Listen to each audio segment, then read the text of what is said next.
Welcome to Firestorm Dragon Ranch. How can I be of assistance today? You're interested in starting a dragon farm? And you were hoping to pick up some dragon starters today. Okay. Do you mind if I ask, do you have any experience working with dragons? You don't. Okay, do you have experience working with any kind of large animals of a magical nature? Not at this time? Okay, well, we do kind of discourage going headfirst into a full dragon ranch without first having a little bit of dragon experience.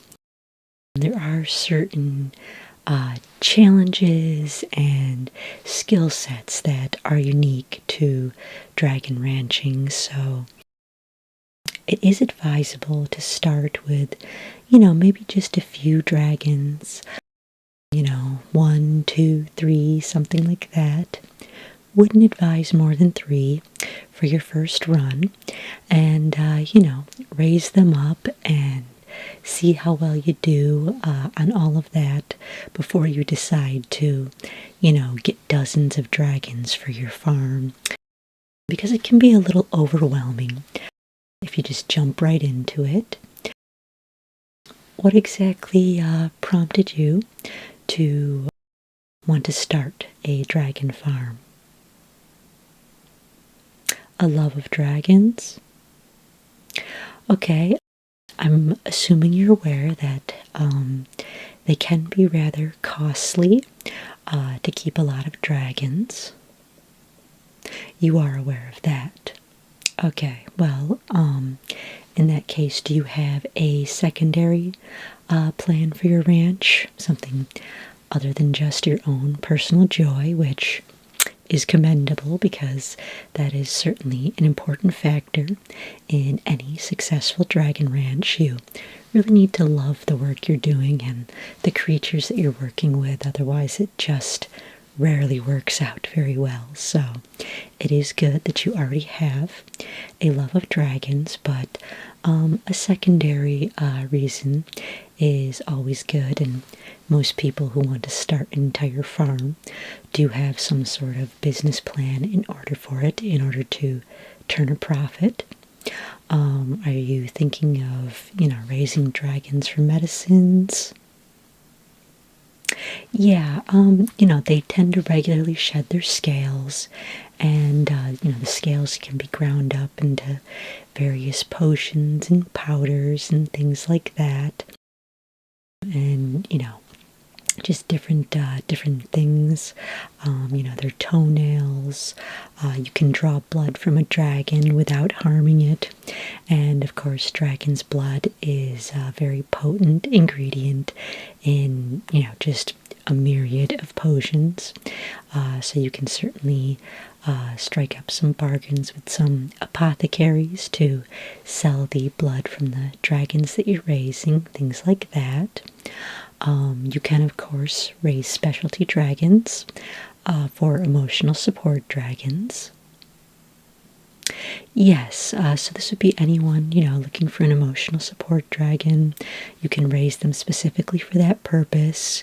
It does require a little extra certification, and, the hard part is you don't want to get too attached to the dragons because, of course, you will be, selling those to the person in need of an emotional support dragon. But, if you just like working with dragons and don't get too attached to the particular ones, that's also a good business plan. Dragon riding is highly profitable, and you can do that as a rental service where, wizards can come and rent a dragon from your ranch and, use it to get to wherever they need to get to and bring it back in good condition, obviously. Or you can do it more of like, I don't like to use the word touristy because it can appeal to locals just as much as tourists, But, dragon riding for the family is a great fun family activity. Just remember to have everyone sign a waiver so that you're not liable if anyone's children get roasted. But yeah, that is really great, and it really allows you to spend a lot of extra time with the dragons because you have to make sure that they are of the temperament, to be ridden by various members of the public sorcerer circle. So you really get to know each dragon in particular so that you know which ones are good for that sort of a business, things like that. There are, of course, dragon modeling contracts that can bring in quite a bit of money. Yeah, so that's where you would rent out your dragons. I mean, I hate to use the term rent out because they are living creatures, but that's basically what you do. You rent out a dragon as a model, and, certain artists love to paint them and photograph them and have them at their events. It's very popular at witches' fairs to have a dragon and things like that, and then you don't have to worry about the insurance or anything. Whoever is running the event is responsible for all their own insurance, so it's a great way to train dragons for dragon rides without the liability that comes with that. So, just a few business ideas for you to think of. You were thinking about possibly doing some medical? Okay, well, before you go, I can give you the name of a few apothecaries who would probably be happy to go into business with you. Like I said, you can draw blood from a dragon without hurting it. They shed their toenails or, kind of grind them down when they're sharpening their claws on rocks. And you can collect all the claw shavings there, and then they shed their scales regularly, so you can collect those and all those wonderful parts that they're shedding anyway are great for all the magical apothecaries around. So, but in the meantime, on to the task at hand. You said you were interested in perhaps getting some dragon starters. So now that you've heard my warnings about going headfirst into a full dragon farm, how many dragons do you think you'd like to try for your first run? How long does it take to get a full-grown dragon? Just under a year. Usually by about 11 months a dragon is full grown, 11 months from time of hatching. Obviously they can stay in their eggs for quite a while, but from time of hatching, usually about 11 months, you have pretty close to a full grown dragon. Speaking of full grown dragons, you are going to need quite a herd of other animals on your farm, as even a single full-grown dragon can eat quite a lot of sheep and cows and pigs and things like that. They are meat eaters. Sheep is one of their favorites, so that's their preferred lunch meat, if you will. So, do you have a farm that's big enough to host a few flocks of sheep as well in order to feed your dragons? You do. Okay. And you already have the sheep? You planned ahead. Okay, excellent. And all of the sheep are healthy and everything like that? They are. Okay, yeah, because dragons really prefer to eat, obviously healthy meat. You don't just want to toss them the sickly ones. They're going to want some good, healthy, protein-filled meat. So, what was that? Yes, actually, they do prefer to hunt the meat live. So, if you kind of have the dragon enclosure somewhere near the sheep enclosure, and then just let them out amongst the sheep, they'll pick out their own choice morsels.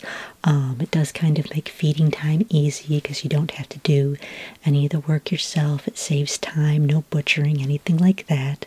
The dragons will do all their own butchering, and they'll get to choose exactly which sheep they would like to eat, things like that. So, So, how many dragons are you thinking for your first run then? Your first practice run? You'd like to try one then? Okay, well, we can certainly do that. Do you have any questions about, any more questions about full-grown dragons once it reaches that point? The dragon, the first one that you raise, you want to know if you can use that for breeding? Absolutely.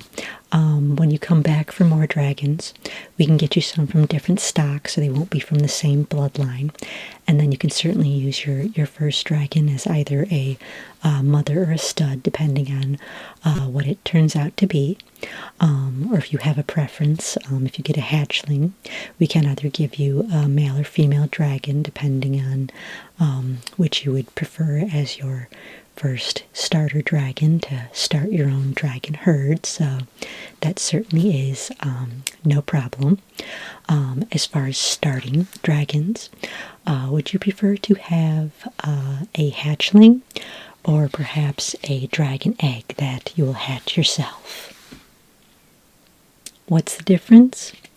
As far as cost, there's not much of a difference. They're pretty much the same investment. However, they each come with their own challenges and rewards. So, for example, the egg stage is the hardest stage of the dragon raising process. It's very easy to lose the dragon in the egg stage because, there are certain times that you have to roll the egg, and obviously you have to keep it warm. And those first few days right after the dragon hatches are when it's most vulnerable, and that's when most new raisers tend to lose their dragons. So we'll certainly be sending you home with a lot of literature so you can learn all about the proper way to care for your dragon eggs. You have to keep them moist as well, because if they dry out, it will kill the dragon inside the egg, and obviously you don't want that to happen. But the reward of raising the dragon totally yourself from an egg is that it will imprint upon you. What does that mean? Well, what that means is that you'll be the first living thing that it comes into contact with. So it will kind of think that you're its mother, which will make it a lot safer for you once it is a full-grown dragon, because it will want to obey you and please you, and it's far less likely to roast you and eat you then that way. How about the hatchlings? Well, when you do the hatchlings, you do miss out on the imprint stage, which, can be very important. But, with good care, even a dragon that has not imprinted on you can still be raised to be a perfectly safe dragon. However, by starting with hatchlings, you do kind of skip over that danger of losing it phase, because you're going to skip the egg phase and the first 3 days of hatching, which, as I said, are the most vulnerable for a newborn dragon. So, what are you thinking then? Live dragon or an egg? You think you're going to go ahead and try an egg? Okay. And, well, I don't know if you're aware, but dragon eggs do indicate the color of the dragon. So, like this one will be a blue dragon. And then, of course, we have purple dragons and green dragons and red dragons, brown dragons, and black dragons. And then we do have just a few gold dragons, but those are a little bit more expensive. They're very rare. So, what kind of a dragon would you like today? Color-wise, yes. You're thinking probably a red dragon? Okay, well, we can certainly do that color-wise. And now that we've got that decided, we'll have to decide, you'll have to decide what type of dragon you would like. Now, there are dragons from all over the world here on our ranch, and we can certainly get you any one of them. They're kind of all, I would say, fairly equal in personality as far as raising them and the dangers. The Asian dragons do tend to be a bit friendlier, so might be a good thing to go with as far as your first dragon, because Asian dragons do tend to be a bit more gentle and friendlier than, say, like European dragons, which tend to be a little bit more ferocious, a little bit faster. So, do you know exactly what kind of dragon you'd like, or would you like me to tell you a little bit about the various dragon breeds that we offer? Okay, well, as I said, we have quite a selection of Asian dragons. So we have both Chinese and Japanese dragons, and they tend to be a little more serpent-like. Depending on the exact species you get, they may or may not have legs, wings will vary, things like that. But they all have that adorable dragon face. And then, of course, we have European dragons, so, Wales, Germany, Scandinavia, places like that. Those are kind of the, I would say, the classic dragon that many people think of when they think of a dragon, the large lizard-like dragon, breathing fire, things like that.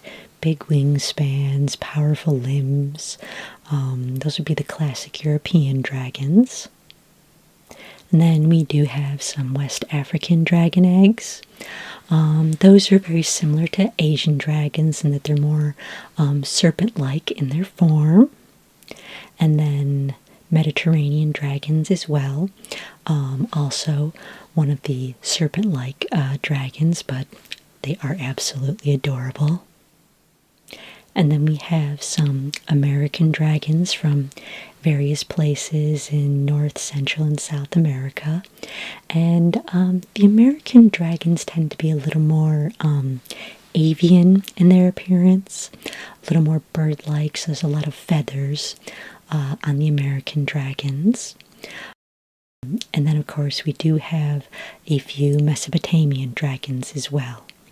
And the Mesopotamian dragons are probably the most interesting looking, I would say. They're kind of, they have kind of a hybrid look, much like a griffin, if you're familiar with those.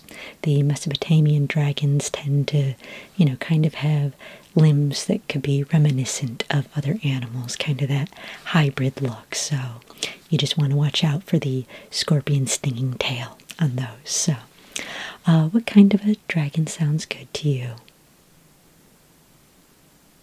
You think you'll go with the Chinese dragon? You like the idea of friendly dragons? Okay, well, we can certainly do that.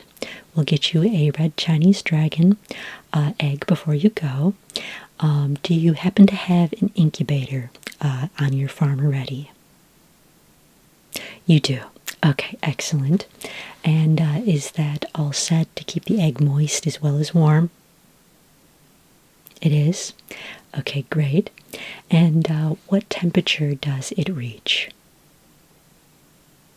Okay, yes, that should be more than sufficient.